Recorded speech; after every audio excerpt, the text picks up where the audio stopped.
All right, fourth grade. So we're going to work this set 26 Monday page.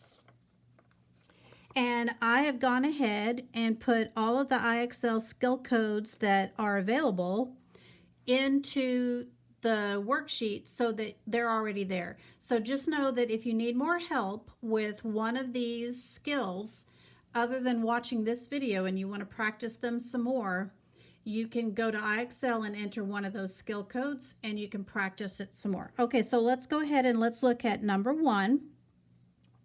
It says line up the numbers in the table, then order the numbers from least to greatest. Some of you last week took these numbers and you put them in order from greatest to least in the table. You do not have to do that. What you need to do is copy them down just as you see them and then go back and order them from least to greatest. So we're going to copy this first number down first, okay? We're copying them in the order that they give them to us, okay? Then we will go back and compare them and number them in order from least to greatest. Okay, remember that when you copy them down, you should line up your decimals. Everything should be lined up so that you can compare. Okay, we are looking from least to greatest. So that means we're looking for the smallest to be in first place. The smallest, the least. Okay, so cover everything up. You can only look at what's in front of your pencil. Which one is the least? It stands out, doesn't it? This one is the least because it has 0. So it's automatically in first place, okay? What you need to do from there is cross that number out so that you don't look at it anymore and put your pencil back down. Now, looking at the rest of these, which one is the least? They're all 5s. They're all the same. So you have to go next door to find the least. So looking at these, which one is the least? The 0 is the least. So you've already used spot number 1, so this is going to be spot number 2. Then cross it out. Go back, put your pencil down. Looking at each place, can you tell which one is the least? No, they're the same. Go next door. Can you tell which one is the least? Yes, you can. So you have to choose, stop and choose. You cannot look at what's over there. It doesn't matter what's over there. You're only going one place at a time. So this one is the least. You've already used 1 and 2, so that means this one is going to be in 3rd place, which means this one has to be in 4th place, okay? All right. Next one. What decimal number is represented? Decimal number. So we're looking for wholes, and it's going to, the wholes go in front of the decimal, and then, so we need the wholes. How many wholes? Then how many tenths? Tenths are entire rows. And then how many hundredths? Hundredths are little bitty blocks. So how many wholes are there? How many whole squares are shaded in? 1, 2, 3. There's 3 wholes. So that number goes right here. How many tenths are there?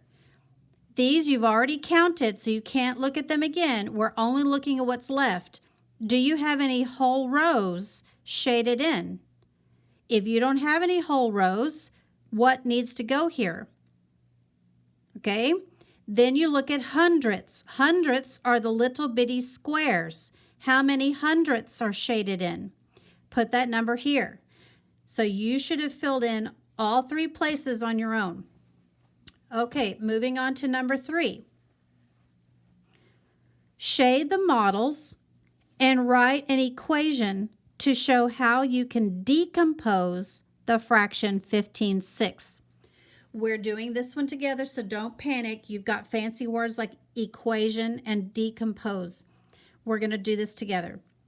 These have all been cut into 6 pieces, yes? Here's 6 pieces, here's 6 pieces, here's 6 pieces. Okay, so 6th is our denominator. That is what size these pieces are. All of these are 6ths.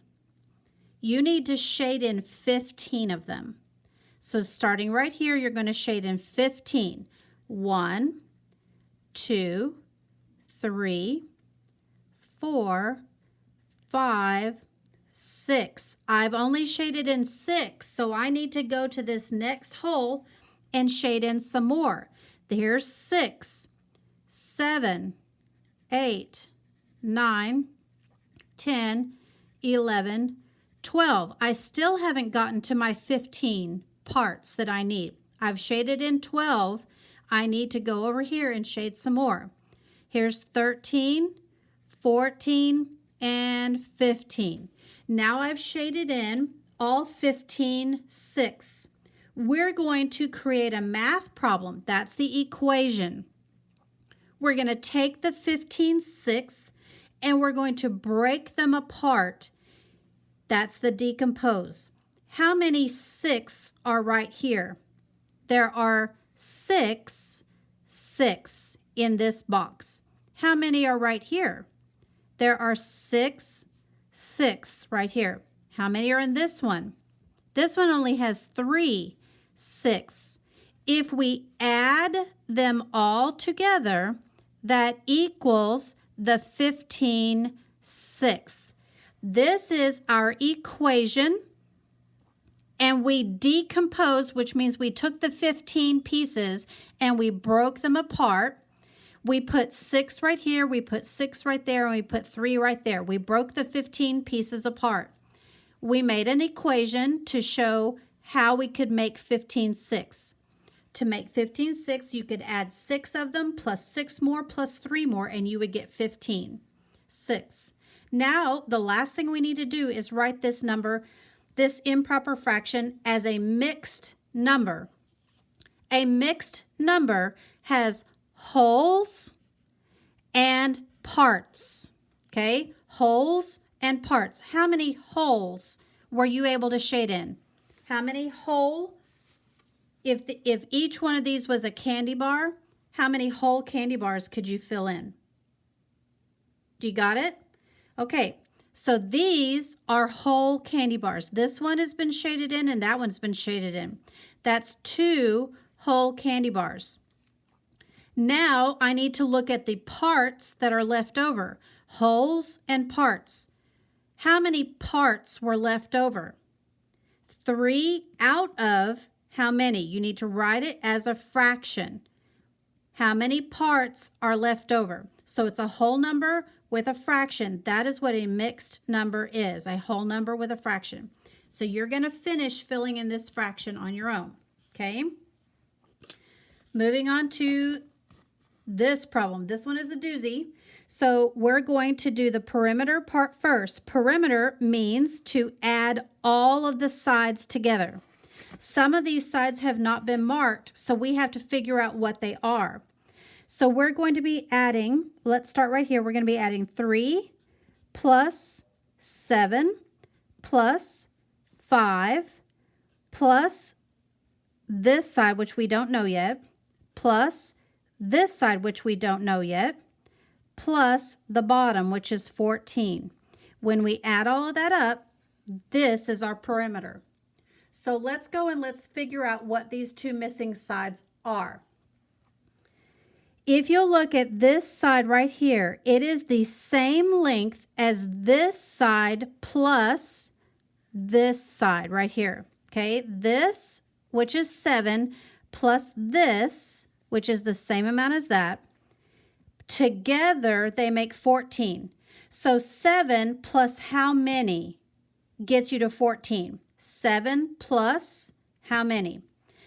7, 8, 9, 10, 11, 12, 13, 14. How many did I add?